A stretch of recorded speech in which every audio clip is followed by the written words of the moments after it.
বিসমিল্লাহির রহমানির রহিম। আসসালামু আলাইকুম সবাইকে। আজকে অনেকদিন পরে একটা ব্লগে চলে আসলাম এবং আজকের ব্লগটা হবে হচ্ছে গিয়ে আমাদের এই বাসিন্দাদেরকে নিয়ে। আমার অন্যান্য যেসব ব্লগ আমি আপলোড করি সেগুলোর মধ্যে আমার সাবস্ক্রাইবাররা জিজ্ঞেস করেছেন যে ভাই আপনার পাখিগুলোর কি আপডেট।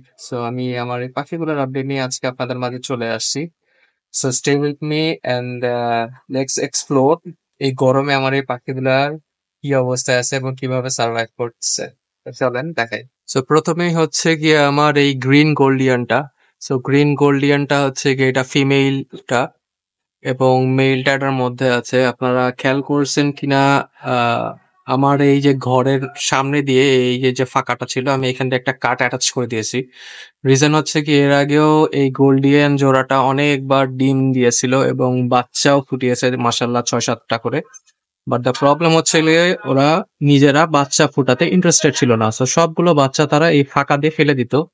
আমি এর জন্য হচ্ছে কি একটা এক্সট্রা করে কাঠ দিয়ে দিয়েছি যাতে করে হচ্ছে কি বাচ্চাগুলো ওরা না ফেলতে পারে বা ডিমগুলো ফেলে দিতে না পারে।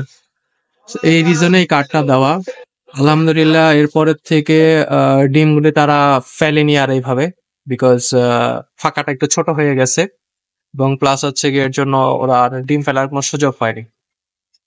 এখন হচ্ছে গিয়ে আমার এই ফিমেল গোল্ডিয়ানটা কয়দিন আগে একটু গরমে অসুস্থ হয়ে গেছিল, যতটুকু মনে হচ্ছিল হিট স্ট্রোক করবে। আলহামদুলিল্লাহ সাথে সাথে আমি হচ্ছে গিয়ে ওদেরকে পানি স্প্রে করে দিছিলাম, প্লাস গোসলের জন্য পানি দিয়ে দিছিলাম। তারপরে ঠিকঠাক হয়ে গেছে এবং সুস্থ হওয়ার কিছুদিন পরেই হচ্ছে গিয়ে সে ডিম পেড়ে দিয়েছে এবং ভিতরে হচ্ছে গিয়ে আমার মেল গোল্ডিয়ানটা আছে।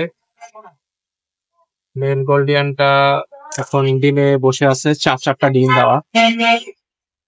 সো এই ডিমগুলো ইনশাল্লাহ ফুটে যাবে হয়তোবা এবং ফুটে যাওয়ার আগ মুহূর্তে হচ্ছে গিয়ে আমি এখানে একটা কাজ করেছি হচ্ছে গিয়ে গ্রিন গোল্ডিয়ান দিয়ে আমি কোনো বাচ্চা ফোটাচ্ছি না, বেশিরভাগগুলি হচ্ছে গিয়ে আমি ফস্টারিং করছি।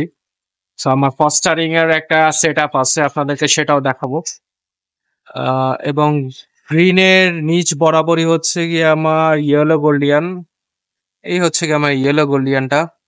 ইয়েলো গোল্ডিয়ানটাও হচ্ছে গিয়ে যতবারই ডিম বাচ্চা দিচ্ছিল, বাট প্রবলেম হচ্ছে গিয়ে ফার্টিলাইজেশন রেটটা খুবই কম ওর।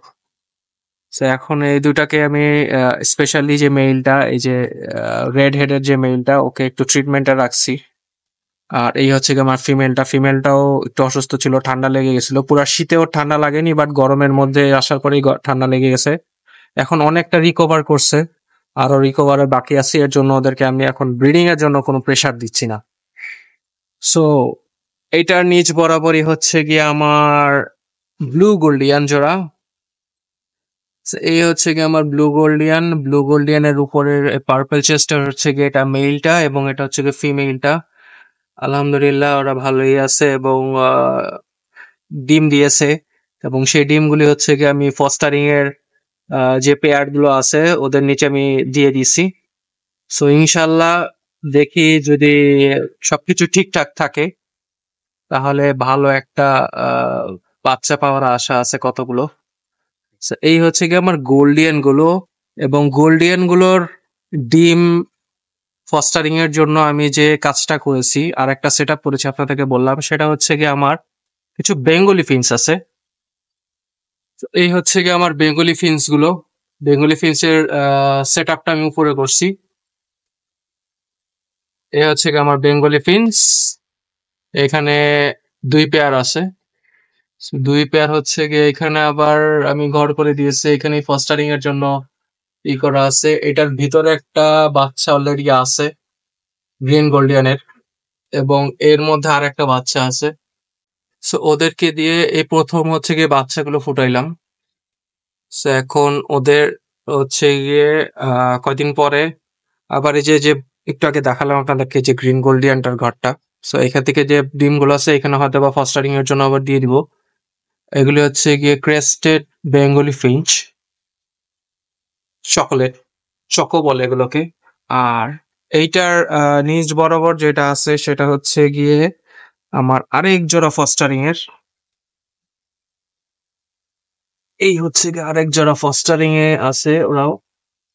এখানে আছে হচ্ছে গিয়ে চকো বেঙ্গলি ফিঞ্চ এক জোড়া এখন আপাতত একটা আছে হোয়াইট বেঙ্গলি ফিঞ্চ। কজ হচ্ছে গিয়ে আমি এখানে পেয়ারই নিয়ে আসছিলাম, ওই পেয়ারটা হচ্ছে গিয়ে এখান থেকে 6-7টা করে বাচ্চা ফুটাইছে। গোল্ডিয়ান গ্রিন নেটটা, গ্রিন গোল্ডিয়ানের বাচ্চা। সো এখন ওরা হচ্ছে গিয়ে ব্লু গোল্ডিয়ান যে বলছি একটু আগে আপনাদেরকে দেখালাম, সো ওটার ডিম নিয়ে বসে আছে। তো তিনজনে মিলে তা দিচ্ছে। এবং ওই হোয়াইট পেয়ার যেটা ছিল ওটার একটা মেইলটা হিট স্ট্রোকেই হয়তোবা মারা গেছে। তো এর জন্য এখন আর কোনো হোয়াইট মেইল আনি নাই। সো এখানে হচ্ছে কি ওরা ব্লু গোল্ডিয়ানের বা ডিমগুলোকেই ফস্টারিং করে বাচ্চা ফোটানো ট্রাই করতেছে। So এই হচ্ছে গিয়ে আমার সব গোল্ডিয়ান গুলো।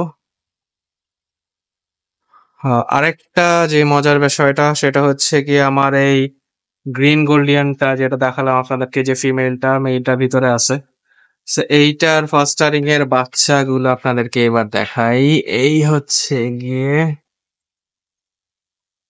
আমার গ্রিন গোল্ডিয়ানের বাচ্চাগুলো। So এখানে 5টা বাচ্চা আছে। সর্বপ্রথম হচ্ছে গিয়ে এই বাচ্চাটা হয়েছে। So এই বাচ্চাটা অলরেডি মল্টিং এ আছে।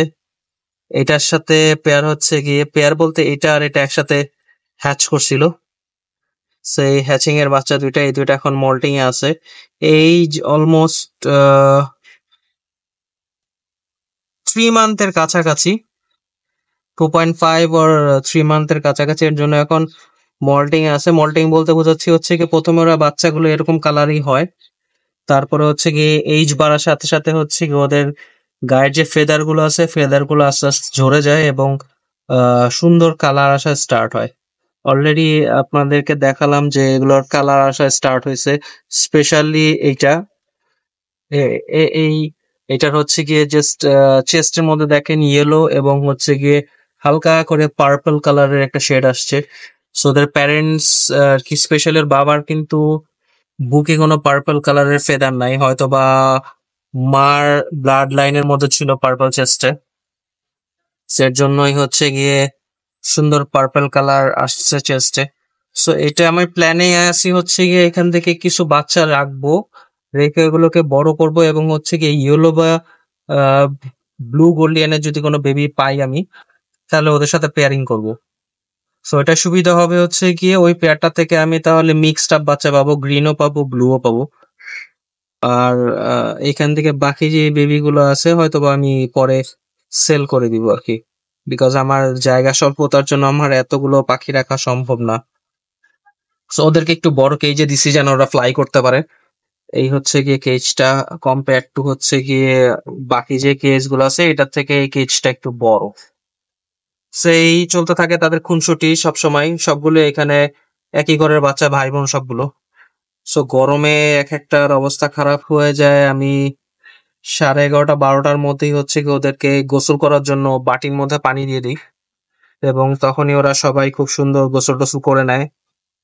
কজ হচ্ছে গিয়ে গোসল করা ছাড়া পাখিগুলো এখন হিট স্ট্রোক হয়ে যাওয়ার মতো অবস্থা। বাইরে যেই পরিমাণে হিট, আমরা আর কি মানুষদেরই অবস্থা খারাপ হয়ে যাচ্ছে, আর এরা তো জীবজন্তু। সো আমার বারান্দাটা হচ্ছে একটু সবুজে ঘেরা আছে, একটুখানি আপনার যা বলা যায়।